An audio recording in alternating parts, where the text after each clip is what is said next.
It's Shyamalan time again.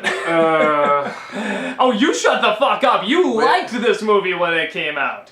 I remember when we left, I mean, that was one of the few times where I'm like, you know, did we see the same film with this?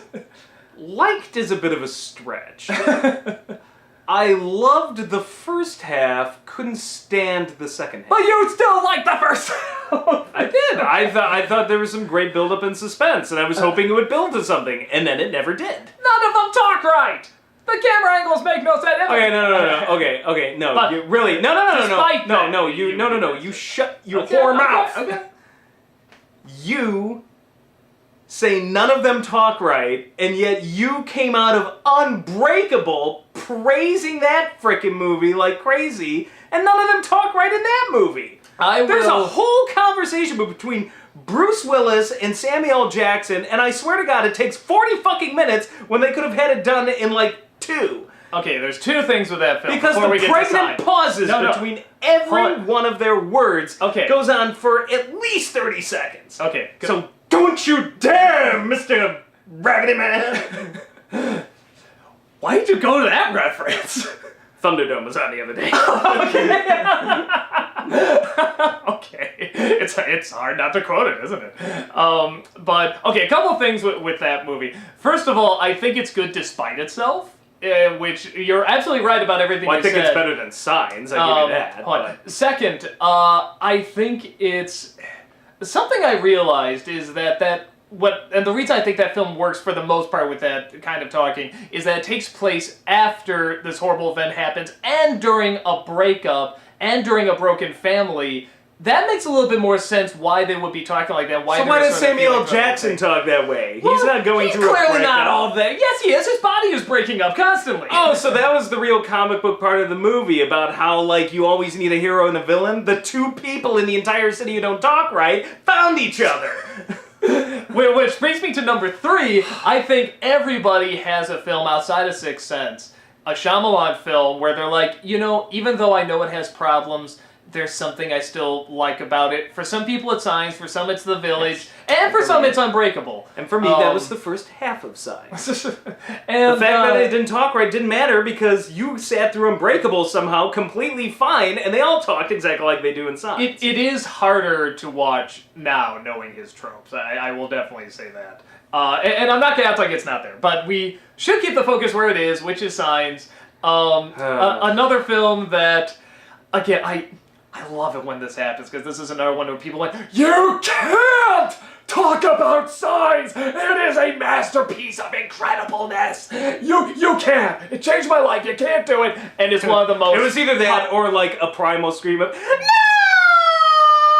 And it is like... I love it too much! So many people come up to me and say that's like one of their favorites, and The Door Routine is one of their favorites, and so many good points are brought up that they never saw before, and they love it, or even if they still like the movie, they love the review. The Door Routine just came from us, that one funny, the only funny scene, what was it, Scary Movie 4 or 3, one of them. This is the time when Newsweek was throwing out things like Spielberg. The next Spielberg. Yeah, and my favorite. Just whenever you look at an issue of Newsweek, just remember the words "the next Spielberg" next to Shyamalan's face, and then put your Newsweek back. Yeah. You don't like anyone reads magazines anymore. It's a bit of a rag. But the big thing where I said, okay, something's going on with this dude now, like the fame's going to his head or something, is when they were interviewing him and he said, ha! He actually wrote ha, no, but he said, I'd kill if he said it exactly like that, ha! No, but he said, I can take Pokemon and make it symbolic of the Holocaust. That's how good I am. He could. It wouldn't be any good. No, but that's the thing. I'm like, I don't think this guy understands how this is supposed to work. Just because you could, you didn't stop and think of you should. And, I don't know, for me, again, we've talked about faith before, and we were both raised Roman Catholic and stuff, and, you know, there's definitely shit that's like, you know, God damn it, you idiots, you're ruining this religion or whatever, and then there's other stuff that's like, are taking it and pushing it to... Yeah, and there's other people that can take it and really analyze faith and belief and the religion and stuff and really take it to new levels. That's like, wow, that's fascinating, that's intriguing. And this is one of those times where it's written like a late high schooler who thinks they have everything figured out in terms of philosophy and religion and everything, and tries to make this connection, and there are a million things that don't make sense about it. So I am totally fine with taking a story about aliens and making it symbolic about faith. But first of all, you gotta make it symbolic. You can't just have, hey, here's the fucking priest, here's exactly what I'm fucking saying, and we're literally gonna spell it out for you. Right, you gotta make sense with it, yes! Why did you kill the wife to have him leave the faith just to come back to the faith? Well, nothing has changed except you're down one wife. Well, so God just killed the wife.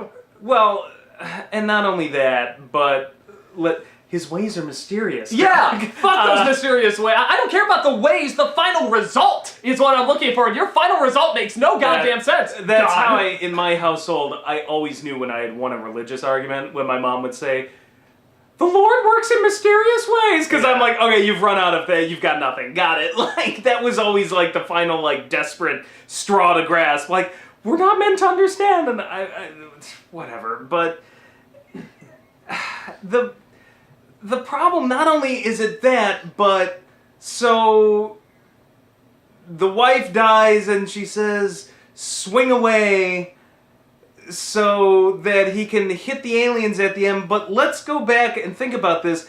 Had he just listened in the first place and gone to the lake where there was water, wouldn't have had to fucking worry anyway. Right? So none of it adds up. It makes any sense. The only thing I've discovered about the whole faith argument in this film is it's less of a testament to how successful Shyamalan was at doing a story about faith and how much people just really want to have faith in Shyamalan. It really comes in, like, I've argued it to death, and like I'll get emails still occasionally from people who want to talk about it, and in the end it almost always comes down to, well, but the Lord works in mysterious ways, like, it's all based on this assumption. I'm like, yes, and you're assuming that God did this. Like, or that God had a hand in this. How do we know it's not just whatever? Well, because he had faith. And okay, but that's him. Like, in the end, he's investing some sort of faith in this, and we have no idea. None of God had a play in any of this. Which, if you want to make the argument that's the brilliant thing about it, you can. I'm not sure that's Shyamalan's argument. If you want my opinion, a film that did this idea so much better, a little-known movie called Slumdog Millionaire. And they did this whole thing. Yeah, that's a little-known movie. No, that's yeah, sure. But that's what I'm saying is that they took kind of the same idea that everything sort of has this path and this way, but they left it just vague enough and just open enough that you can draw kind of whatever conclusion you want from it. Maybe there is some sort of plan, and whether it's God, whether it's just, the fates, whether it's this pattern that continues or whatever, something is going on that has led, to this turn of events through, all this terrible stuff to something really positive.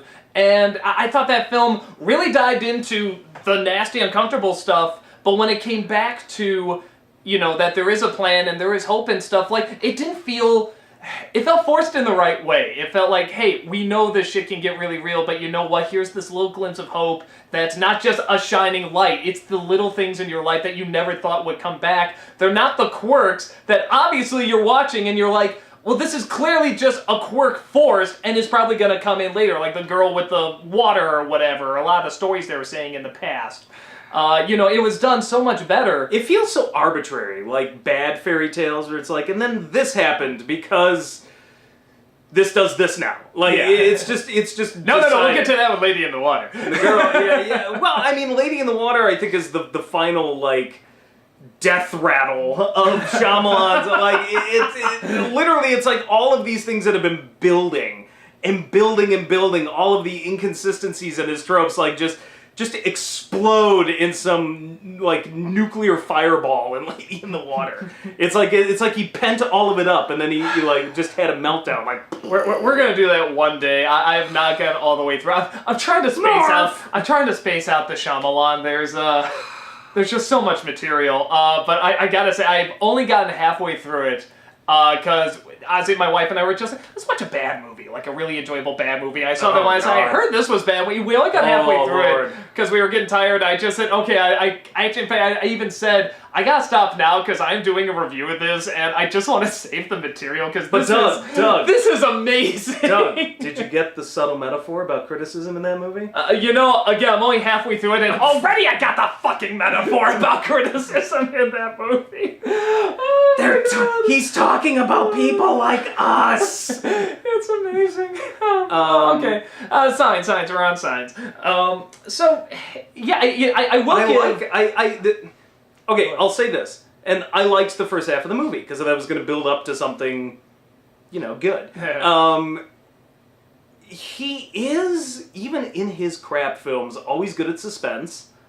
He has a Hitchcock... I think he's got a Hitchcock... The scene with the door, where the alien's trapped behind the door. See, the problem with those scenes is... You're right, there was no payoff, but the build-up wasn't that bad. The build-up is always great, and the problem is they don't work when you think about it. But in the moment, it's great.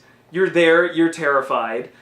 Putting it on a farm with the signs appearing in his cornfield, with the creatures scurrying about, it was terrifying. It was done really well, and you don't know what they are, and you don't know what's going on. When it's revealed they're aliens at first, I liked it. It's only where it starts to unravel in the end, when he tries to tie it all together, and they're allergic to water, and so they invade a planet that's 2/3 ocean. And none of the kids talk right, none of the adults talk right, but which was the biggest distraction for me. I was actually even willing to buy. I thought it was to me that didn't. It bothered me way less than in Signs, because they're a very troubled family living in the middle of nowhere. Like I just took it on faith. That was going somewhere. That they were all weird, so it didn't bother me. I'm just like, all right, these are just weird farm folk. Well, here's what's so funny. People are always like, how can Shyamalan say he was influenced by Kubrick and Hitchcock and all that? It is everywhere. Yeah, easily. But he, again, it is kind of like in Battlefield Earth, how that one director had everything at an angle, and he saw the good directors have tilted angles, but he didn't know why. It's the same thing here. Shyamalan knows there's directors that use shots that go on for a very, very long time without a cut. He knows there are good directors that have very slow moving and these long pauses and stuff. Are you talking about the one at the table? And that's the first one that turned to my mind. There's a lot of movies where he does it. But yeah, there is nothing suspenseful is going on there, and if you're trying to create this uncomfortable sense, it's like it's not the time yet. He's shooting it like frickin' Dave and his other astronaut partner talking in front of Hal or something. Like, it's supposed to be this suspenseful scene, but nothing's going on. Nothing's happening. Yeah, and it's not meant to be a suspenseful scene. It's supposed to be a nice scene. So why are you doing it? And what I think what's missing is that both Kubrick and Hitchcock created this environment that they clearly had a handle on. And you can like it or not like it, I totally understand. Yeah. But they clearly had a handle on it, and with this one, he clearly doesn't. He's trying to mimic these moves that he saw. He does when he wants to, but you're right in that it's just so much excess that it's like having all of these tools at your disposal, and instead of knowing the right point to use them, he takes the one tool he knows really well how to build suspense with the cinematography and just uses it in everything. I think so. After a while, like, it just starts, and that's part of the tedium and boredom of his films, is his cinematography is so pretty, but also at the exact same, it's like a paradox. It's insanely gorgeous to look at while being simultaneously monotonous as fuck. See, I don't even, I used to like looking at it, and I used to like getting sucked into the kind of cinematography that they were doing, but I don't know, looking back now, I think because it has been ruined so much and done so much, it's kind of dull to look at. Now, some of the wide-angle shots are cool, but you know what it is? They're just not as interesting anymore. It's like taking art classes all your life, and the only things you're shown are Da Vinci's. Yeah, they could be gorgeous, stunning, one of the greatest geniuses ever, but if that's you're gonna get sick of it after a while. If that's all you see your entire life, or growing up in school for 18 years, you're gonna get sick of it. And it's the same thing here. I think it's gorgeous. I think it's pretty to look at. I think he knows how to frame a shot. He knows how to do it right. He has the technical skill, but it's all he does. Yeah. And after a while, when you just see it again and again and again, it just gets monotonous. There's just little variety in it. I think when I see something like Kubrick or Hitchcock, and like I said, you don't have to like their style. I mean, I totally understand, but whenever I see their stuff, I don't get a feeling of, well, this person is trying to mimic this or create a style, or this is just how they want to do it because they're kind of fucking nuts, especially Kubrick. I love Kubrick, but he was fucking insane. And see, when I see Shyamalan, I see him. I want my see- style. This is my style. This is what I do. This is my style. Notice it. But the funny thing is, I don't even associate it with Shyamalan. I associate it with Kubrick. I associate, with some of later Kubrick Spielberg. I associate it with all of the other directors that he's mimicking because he's so desperate to create his own style and use these techniques again and again to prove something that I end up not seeing his style. I end up seeing all the other styles he's using. Well, like in Unbreakable, there's a scene where he's being told that he's the only survivor, and and it's done one shot in the foreground. You see the other guy, the one other survivor, dying, and you see blood coming from the bandage, and it's such a... It's beautifully composed, and it's brilliantly done because you can see he's being told this news, and he's both sort of like being reborn and he's dying at the same time. It's just this uncomfortable feeling, and it really works. It works in the story, and now I'm sort of wondering, was that even like in his mind when he's putting it together, or was it just, well, this is kind of cool, this is my style, this is my thing, there's a lot of things in the foreground, there's also in the background, it's a really, really long shot. It's like, now I'm starting to wonder, was that even there when he's putting it together? And I hate when I do that with a filmmaker, because you think you can still get that from it, and that's what I get from it, but there is something almost kind of heartbreaking when it's like, were you even kind of aware of that or thinking that when you put something together that actually worked really well? Maybe it's not heartbreaking the more I think about it, because it's still there and it still works. Even if you don't like that movie, that was a good shot. I still say, I still love the first half of Signs. The issue is, it's just kind of a movie. The movie actually doesn't even need a twist. That's the problem with it. And this has been his problem ever since. We need to have a twist. They're allergic to water! And that whole twist fucks around with the whole story. Well, that's from, not Dangerous Still, War of the Worlds, obviously. They took it from that. Something innocuous that we take for granted. Something simple, yeah. It's been done a million times. But it made much more sense in War of the Worlds than it ever does here. No, it actually makes total logical sense in War of the Worlds. They couldn't pretend, and nobody would have thought of it, Water, it's like, the fucking planet! The planet is saying, we will kill you just with what we're covered with. I'm starting to think it's amazing. When that's part of this, I think that's this movie's biggest problem, is it's science fiction. He may have been able to get away with this if he did this like The Village, without its stupid twist. With that one, I actually figured out by watching the trailer. We both figured it out. No, I remember because you said, Christ. well, I found out what the twist is, and I already guessed it. I was like, wait, is it this? And you're like, yeah. I was like, we got it, we didn't even have to see the movie. Yeah, but he may have been better off because the problem is when you do science fiction, you have to have some science in it. And if your science is bullshit, it's not going to work. You have to have some basic concept of science. Very basic. And the idea that they can't get through the wooden door, that they, are allergic to water but land on a planet like this, the very idea, again, that it's, aliens, what is their big plan? They want to harvest humans. Jesus Christ, can we get past that? Even when Pacific Rim and Independence Day were doing it, I'm like, God! They at least have something else it can stand on. See, here's the thing, too. It's clearly trying to create a suspenseful I love environment. Pacific Rim, too. I love it, too. Pacific Rim's amazing, but that was the only thing that bugged me. The Independence Day plot again? Well, that was the clearly reveal. Not, that's not the focus, or, what draws you to But the in this movie. case, it's the focus. No, but even here, it's like, it's supposed to feel realistic. It's supposed to feel realistic, like you're in this house with these people, and it's constantly pulling you out with all these weird choices. It destroys its own credibility. And the thing is, I'm wondering if this film wouldn't have been much better if he set it on a farm in late colonial times, and instead of aliens, they're just sort of some sort of like demon things. Would be the village. In which that case, at least you don't have to worry about the science of it. It's a supernatural story.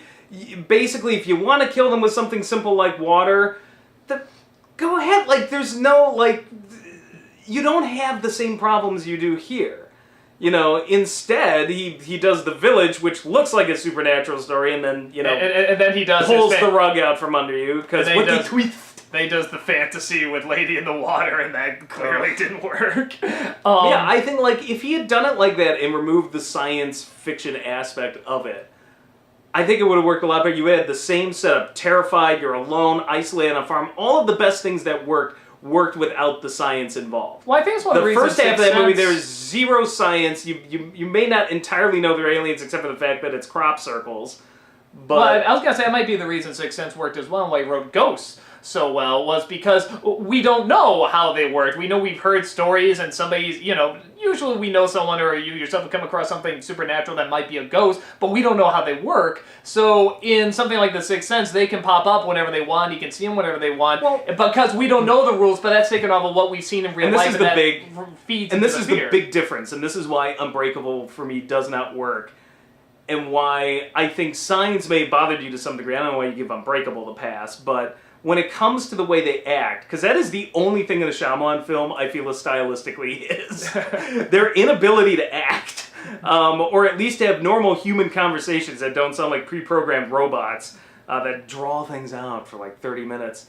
The Sixth Sense and The Village take place in a world where the supernatural at least seems to exist, and there's this aura of death everywhere.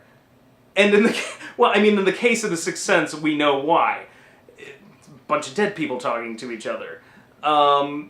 So that funeral home aspect, and that's whenever I describe Shyamalan's acting style of his actors, I always say it's funeral home acting. It's, you're very quiet. And you're very sorry. That's one of the reasons I liked Unbreakable, because I felt that was kind of warranted. No, makes no sense in Unbreakable. Zero. Bruce Willis to some degree may talk like that post In Shock, but everybody else though, I don't get it. But in Signs, it's the same issue. To some degree, I give him a little bit of a pass that they're on a farm and maybe they're weird, but everybody else talks like that. The Village though and The Sixth Sense, I think, are the only two that they work somehow, because, and this may be Shyamalan's secret, if he can ever figure this out for his fucking self, is write supernatural stories, write stories with ghosts, write stories where it makes sense why they would talk like they're in a funeral home. And I think The Village, up until its stupid twist, and The Sixth Sense did that. Like, he made that weird style of directing he has actually work to his advantage, whereas I think all the other films he's done, it works to his disadvantage. Because The Village, I'm just going to be honest, for me, it's a pretty decent movie up until it blows itself up. I've never seen the whole thing. I hear a lot of people say, actually it's out of his bad films, it's kind of like the least bad, but it's still bad. Much like Signs, for me, it's a film that it could have been saved if he had somewhere to go with it. And the twist completely destroys it. And you're like, what? There's two things I'll say that, I guess kind of three, but they feed into each other, that I do like in this film. And one is, you were talking about the buildup of the suspense, but they never have a good payoff. And I guess that leads to number two, which is the scene with the video camera where it's like, we have seen, I actually liked that scene. I know you hated it. I love the buildup of that. I mean, the buildup of that was, that's like one of the early, sort of found footage scares in a sense. Like, oh my god, this feels... The kids are yelling at and it's shot like real handheld footage, and I'm like, oh my god, what's it going to be? And just, when you see the alien, he looks ridiculous. Okay, but you're getting too wrapped up into the practical effects or the special effects shot there. Yes, it's not exactly the most scary looking alien. No, but the build-up is wonderful. But it's not only the build-up. His reaction of flipping the fuck out, watching the TV, that is the important thing to take away from that scene. I don't give a fuck what the alien looks like. His acting in that scene was amazing. Oh, Joaquin Phoenix? Yeah, Joaquin Phoenix's reaction of just flipping,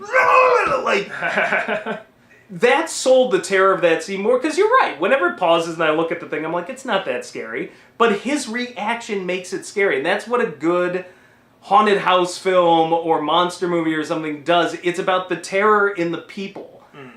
And again, that's why I think the first half of this film is really fucking solid, and I just wish it went somewhere at the end, but... Well, I was going to say, too, the one thing... No, it ends like The Wizard of Oz, The one other thing, as much as we like to dump on Gibson and everything, I actually thought, for the most part, he did okay in this. The writing's not very good, but for what he had to work with, I thought he did okay, and there's a scene I couldn't blame Gibson anyway, because I think it's firmly established now, no matter how good of an actor you are, Shyamalan will suck the life out of you. He literally is a soul-sucking Which is why it's so impressive vampire. when you find someone that does it well. Yeah, so someone that gets through one of his films in one piece, my hat's off to them, because, good job. He somehow made it out alive, but so I can't blame Gibson. I can't. No, but I thought he was actually good. Yeah, for the most but part. I'm saying even if you thought he was bad, I couldn't blame him. Like I can't blame Mark Wahlberg in The Happening. It's like who knows what Shyamalan's telling them is good or not. I would give anything to be a fly like on the wall during The Happening and hear Shyamalan say "perfect" after every Mark Wahlberg take, and just hear what direction do your Wahlberg was right going now. on. What? No. What? No, we're not. No. It's beautiful. But yeah, no, that's one of those things where it's like I just love to know what did you tell him? Because he's a good actor. I mean, he's not great in everything, but it's like he's pretty decent. It's the same with the Wachowskis. Many a great actor goes into a Wachowski film and somehow ends up turning does into not a come robot. out good anymore, and many bad go in Yeah. and come out the exact same. And George Lucas, another great one. Those prequels is like there were decent actors that went in there. No, but terrible. even some of them, Ewan McGregor. Actually, the Brits all came out fine. The more I think about it, Brits Christopher came out Lee, fine. Ewan McGregor, the Emperor. I'm blanking on his name. Ian McDermott. Who's so over the top, but Yeah. he's perfect for that I will part. say this: still. I think his performance in Jedi is the best, but for pure clownishness, he was great in the prequels. Yeah. No, but even when he had to be like, when he was the senator, like he was okay. And then when he had to turn, when he got zapped, when he was the senator, then he's he like, was okay, fine. now you're, like Lucas is like, you have to be really scary now, big, scary, So you're the some- monster. The point being, I give actors in Shyamalan films a pass. I can't be like, wow, they're terrible actors. Oh, yeah, no, I there's- know, because I've seen them great I'm not going going to dislike Samuel L. Jackson, who's worked with both. It is Shyamalan. Yeah. He just does this. They've been Shyamalanized. Yeah, Shyamalan. Um, He thinks this is somehow either how people talk or it's how he wants them to talk in this film, and it's weird. I don't get it. It might be the Wachowski thing too, where they think if they talk like really dead and really serious and stuff, you'll listen more because they've seen that in a lot of movies, in a lot of older movies. And it has worked in the past, but they have material to support it. Yeah, you They've have to writing have a support it. script that supports sounding serious. Because if you're going to go into your super serious sounding voice, then you need to have a script that has something better than, let's throw some water at it. Well, and I stand by there are actors who just take that I'm going to talk serious the whole time and not be interesting. That somehow will make it interesting, and they do it way too much. I think Kevin Costner is one of them. Russell Crowe is one of them. But even with them, for them, that's not the directors. That's their style. Yeah, but even with that, like I always make the argument with Russell Crowe in Master and Commander. I swear it's like his twin brother or something because he is just amazing in that. He is so charming and so charismatic, and you are with him and you will follow him. And when he has to have the really serious moment, it's earned. It is completely earned, and you're like, wow, great acting here, like phenomenal. I acting. like Kevin Costner and people like William Hurt in the right things. If they're in the right project where it supports that style of acting, they can get away with it, and I think it comes off really good. So I agree with you. Not every project. Sometimes you watch a Kevin Costner performance, like, oh my god, would it kill you to have an emotion? Yeah. but yeah. So that's our take on Signs. If you like the movie, enjoy it. I look a little deeper into Faith, though. That is, like, the one thing. Like, if it did sway you, okay, I mean, whatever, it's good to have faith, but, look deeper into it. There is so much more interesting, complicated, and even more simplistic stuff that's, I think, is just amazing, and I don't think this film knows how to represent it, honestly. But if it really did something for you and it set you in a certain direction, fair enough. Great. Then great. And I will say this: most people who say that, it's like, yeah, it was like a starting point for me, or reconnecting. And that's, okay. I'm like, that's great. But the interesting thing is, it's a starting point. Yes. Yeah. I'm not sure I would consider this the grand thesis on faith. Like, this is not the end point. So I like the first half of the movie a lot. I just felt the ending and stuff was a letdown, and much like, and I give Unbreakable this, there's a good movie trying to come out somewhere, and I give Signs that too, and even The Village, like, with all of those post-Sixth Sense projects, outside of Lady in the Water and after that, with those three afterwards, there's a good movie trying to get out. Yeah, there's... Well, like, even Devil! Yeah. I mean, we always say, what a phenomenal concept, but then you what a throw in the great Devil! idea, It's like, yeah. god damn it! It's like, you could have had something, just fucking phenomenal here, and you had to throw in the Devil, and I know he just wrote that, but his fingerprints are clearly all over it. Oh no, even the way it's shot, yeah, his finger, like, Maybe he produced it as well, because whenever I look at that, I'm like, this looks like a Shyamalan movie. Definitely reads like a Shyamalan movie. But yeah, no, I agree. There's always good concepts there. And even when Lady in the Water went, say, like, we're going to try and tell you a fairy tale, it's like, well, that sounds kind of charming, actually. Like an actual modern-day fairy tale that takes place in modern times with our buildings and everything, but has the fairy tale feel. It's like, I would be very interested in that. And it doesn't come through. So yeah, there's always the beginning, and even After Earth, the idea of eradicating fear, like that's, doesn't make too much sense, but even for something that's, I think, meant for young adults, like, it's an interesting idea, and you can have fun with that, and you can do interesting stuff. They don't, but, you could do something really interesting with that.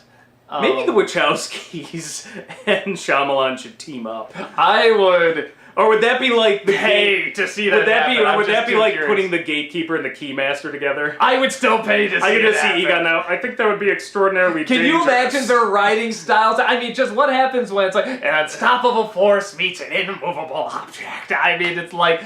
Gozer the Traveler will come in the form of a giant sword! We'll just get like the most boring movie ever with so much talking and so much not happening, and then just the most crazy batshit, what the hell were you thinking spurts? And, like, minimum one batshit crazy performance, probably two now, because they'll be working together, and I would just, that'd be incredible. Ooh, yeah, get Mark Wahlberg and, I don't know, who can we get from a Wachowski movie? Who's back? Go! No, Hugo Weaving. Yeah, Hugo Weaving, yeah. No, the two, get those three together in a Shyamalan Wachowski movie, and we should do a Kickstarter for this. Just like, hey, just to get them together. It's like, hey, come on, you guys, you should do something together. We love your stuff. We're not doing this just to see what an unbelievable train wreck it'll be. I mean, it's like, we'll pay for it. Come on, we got a Kickstarter. Come on. Uwe Boll's went great. The Unbreakable Matrix Ascending. we should do this. Yeah. The 6 Unbreakable Matrix. You know what? Let's get writing. Get on it. No, there's no writing we could do to make it like this. Even though we could get some bad stuff going. No, we just need to, like, put together a treatment and then email it to them. And they'll be like, let's do it! But I didn't come up with it. We'll say you came up with it. Let's do it! Excellent. We got a plan. No, we don't. No, you're right. This sucks.